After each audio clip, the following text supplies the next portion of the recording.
Hello ladies. So this video is about my VBAC / midwife situation and options, as well as talking to my midwife yesterday. So I've talked to my midwife a couple times. When I found out we were pregnant, we told her, and she was really understanding that we live 4 hours away and that I couldn't go drive that far, do that trip twice in 1 month. And since my brother was coming home from Afghanistan and you only get a couple days notice, she was like, oh no, that's totally fine. Just give me a call when you know, even if it's the day before, we'll slip you in. And I was just like really blown away because OBs aren't like that. And I've never really had someone treat it like that. And so I was like, alright, so I called yesterday, and my appointment's on the 17th. I'm so excited. And I was just really excited, and she is just awesome as far, so far I can tell. I have a couple of friends who are going through her as well, and it's just great reviews about her.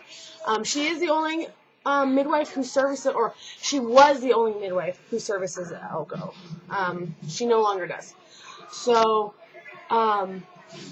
I called her, and she was like, okay, well, this is the 3 things you need to bring. She wants a 3-day food log to make sure that I'm eating healthy and what we can do to get me to start eating healthy, which I think I'm eating pretty healthy. She wants my prenatals. She has her own list of things she wants in your prenatals, and I know mine don't cover. I know mine don't match that criteria, because I have a friend of mine, like I said, who is her client, and she's like, these are the only ones, and you don't have these. So, but she, isn't going to force me, which is just weird to, know that there's someone dealing with my baby, and they're not going to force me, because, we all know how the OBs are, and so I was just like, wow, this is so cool. And then, she also wants me to get my medical history from my son's birth. So I got to go today and try to get it, because I only have, a week until I meet with her, and I don't know how long it's going to take. And I don't know what I'm going to say to my OB about it, because I'm not sure if I'm going to be able to do the midwife thing. And if I'm not, I'm going to have to go to him and do all of my stuff there. But that's a different story. Okay, so it's on the 17th, and that's what I need to bring, and I'm really excited. And she had told me, I don't go she doesn't come to my town anymore. And I was like, okay, why? Because she had told me before she would. She's like, well, I went there a couple of weeks ago, or, whenever, a while back. And I had to end up transferring the mom to the hospital out here. And I was not blown away by this story at all.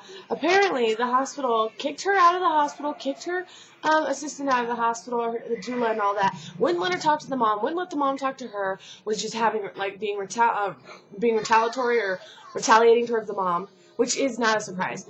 I don't know exactly how they did. When I talk to her, I want to ask her that, just because I need to know that information, because this is my hospital. But I could totally see them just being jackwads, outright jackwads about it. And so she's like, I can't go down there, and if I need to transfer you for whatever reason, try to transfer you there. I need someone who's going to back me up. You know what I mean? And so that even puts us in an even worse position than we were when it comes to having a VBAC. So that's the whole midwife thing right now.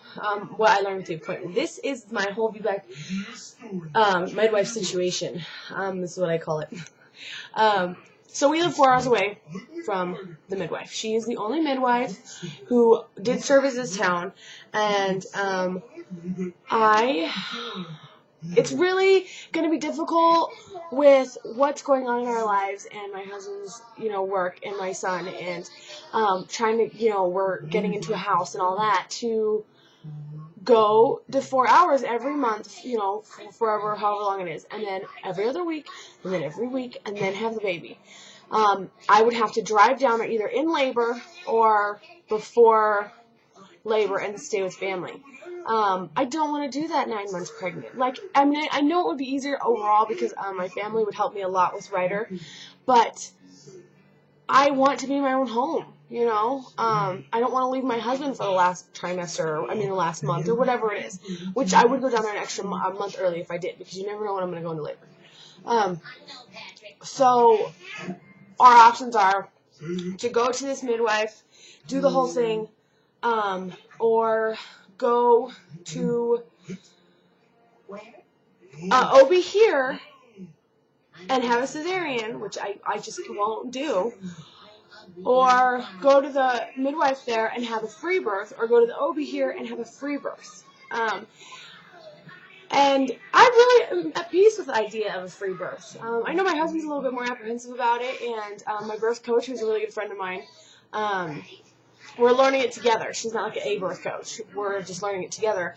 I'm a little apprehensive, but neither of them have studies as much as I have, so we'll see. But so it's just kind of like it's a situation, you know. It would be also free for me to do the whole OB C-section thing completely, because I would have Medicaid.